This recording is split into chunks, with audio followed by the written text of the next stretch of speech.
what's up, everybody out there? This is Sideline Bay Area Sports. I am your host, Trevor. Remember, as usual, hit the like, hit the subscribe.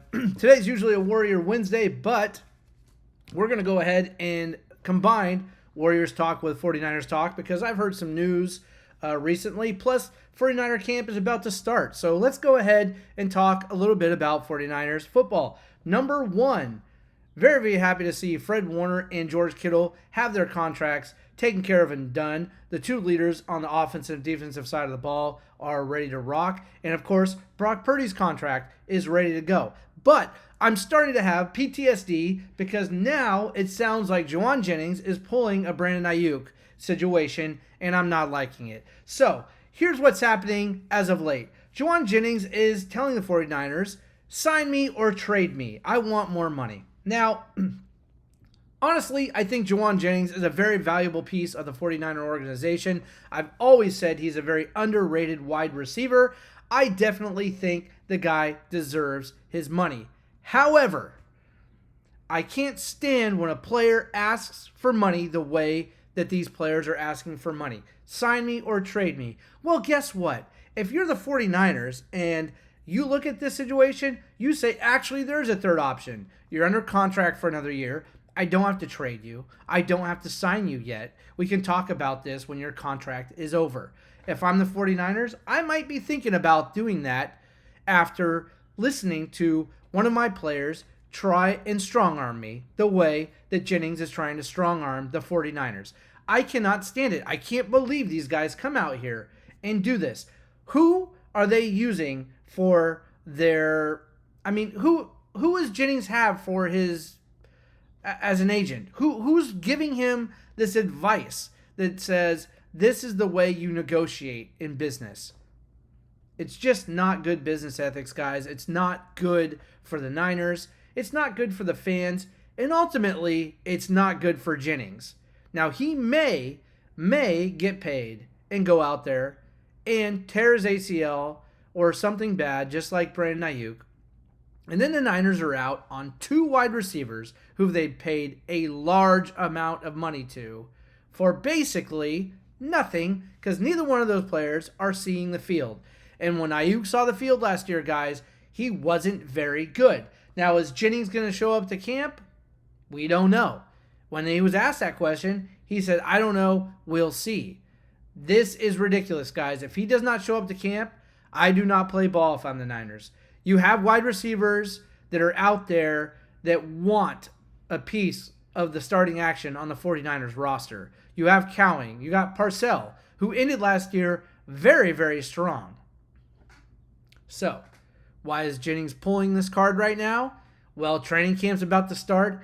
Everything is about to start going, and they need him out there. And so, what better time to pull the pay me or trade me crap than right now for a player? That's what's happening, guys. That's what's happening. I can't stand it. I couldn't stand it with Ayuk last year. I can't stand it with Jennings this year. And let me tell you, I think if Jennings is smart, he's not going to play this like Ayuk did because the Ayuk thing blew up in the Niners' face fantastically. What a garbage dump, hot dumpster fire of a mess that was last year. Do the Niners want to go through that again? Absolutely not. Why would they want to go through that experience again? So are they going to put up with this? Are they going to put up with this crap again all the way through training camp? I think not. One of two things will happen. The Niners will buckle as they usually do and pay their players.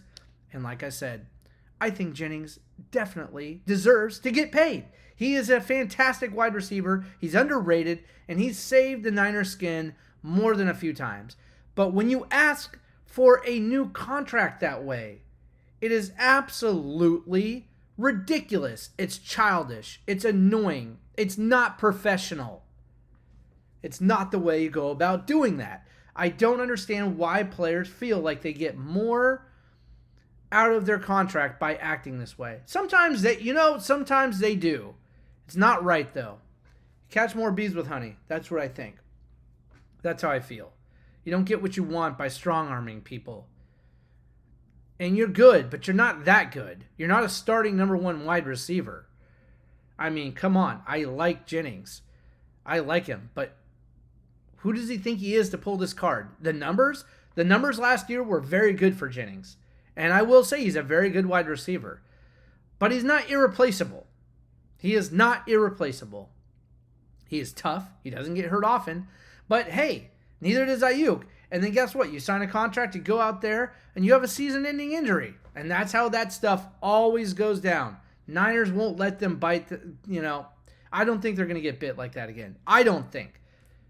We'll see how they handle this, but that talk needs to just quiet the hell down right now if you're Jennings. You need to just do your job, go into camp, make an impact, and get your money. Don't make this a public thing where you come off sounding like a jackass to everybody. To sound like a diva to everybody. You're not a diva because you're not there yet. You could be soon, maybe, depending on what happens with Ayuk. But you can't have two guys on the team doing this. It just is bad for business. It's bad for the team. And it's bad for the fans. So, guys, just get along. Negotiate like adults behind closed doors. Get it done. And let's watch some football. I'm excited about the 49ers here. We got Saleh back. I think that defense is going to be a million times better. The Niners got a soft schedule, so I think the Niners are going to have a much better record this year. And I think they would have anyway, because the injuries last year were so massive and so significant, nobody could win like that. But this year is going to be a turnaround. I believe it. I think everybody out there can feel it. I think I'm ready for some 49er football, guys. And I think everybody out there should be very excited about what happens here. We got Bryce Huff coming. I mean, we'll see how he's implemented. I know he wasn't a very good player overall, in my opinion, and the numbers would support that. But he played pretty darn well under Saleh, and Saleh is now our defensive coordinator, so maybe he's going to get the most out of him. I sincerely hope so, but everybody is ready to go, guys. Everybody on this Niner team is ready for training camp to begin. I'm ready to see it. I think a lot of positive things are going to come up. Christian McCaffrey is ready to rock. The guy looks like a beast. He's been in the gym. This is a comeback tour for him, and it's going to be a good one. It's going to be a good one. I think he's going to be running all over teams, guys. It's going to be fun to watch. So keep up with the Niners. Stay tuned. I'll be doing podcasts every week going forward now with the Niners. I was supposed to be earlier, but got busy, unfortunately. That's going to change starting next week. We will have the Niners Mondays back. And now, transitioning over to the Warriors.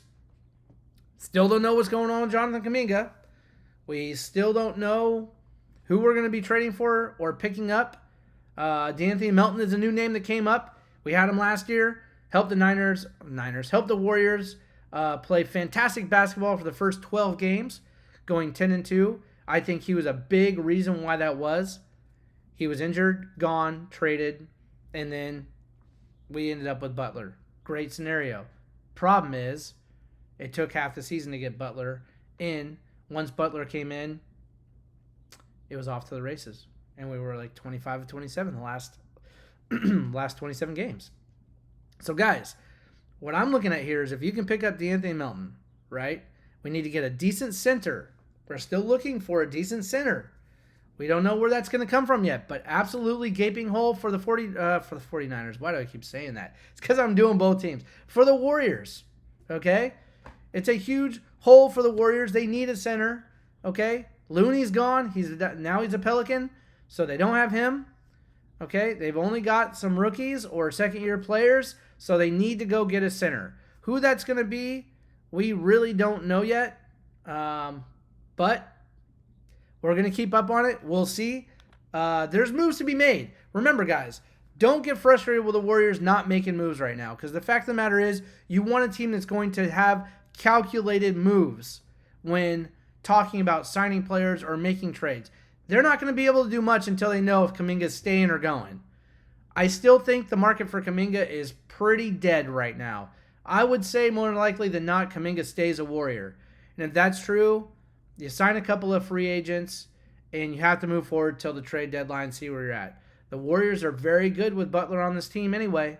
So let's see what they do, guys. I mean, the center position is definitely a position of need. We've been hearing about Horford for a long time. It's been weeks now. He still hasn't signed with the Warriors. Are we waiting for Jonathan Kuminga news before we hear about whether Horford is signed or not.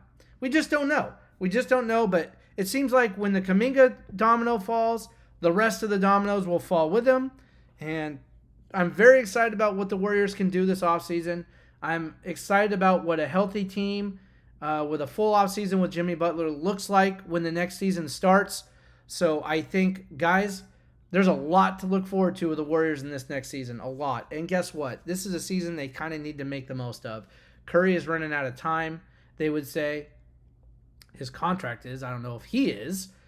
And does he stick around after that contract?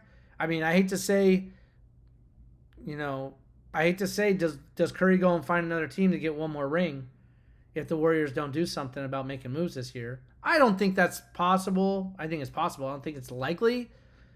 He's also possibly going to retire. Who knows? He's getting older. He's got a lot of business adventures going on out there, guys. You never know. You never know. He might be just retiring after his contract's up. We'll see. But one thing's for sure. They need to put a good team around Curry. There's the pressure for that. And there's a pressure on having a really good year this year. And I think it's very possible. You get that center position, keep Draymond Green from playing center. He's going to be healthier. He's going to be playing longer. Remember, he was almost DPOY last year. I think he should have been. Guys. I think he got robbed of that, but that's okay. He's got another chance at it this year. Let's go get it. Guys, hey, thanks for listening to the podcast. And remember, hard work beats talent when talent don't work. I'll work for you. You keep watching. Thank you for all the support. Warriors, Niners back here next week. We'll talk a little bit of Giants, but they're not going in the right direction necessarily either. But I always said this isn't their year. Baseball season is a long, grueling season. You start off winning 15, 20 games. It doesn't mean much, guys.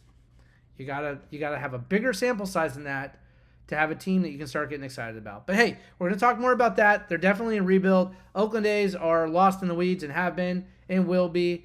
No stadium news yet for them because, of course, F. John Fisher, he hasn't built anything or put shovels in the ground. He wants to make you think he did, but that hasn't happened either. So anyway, guys, I'll see you in the next one. Thank you for all your support. Stay watching. Talk to you soon.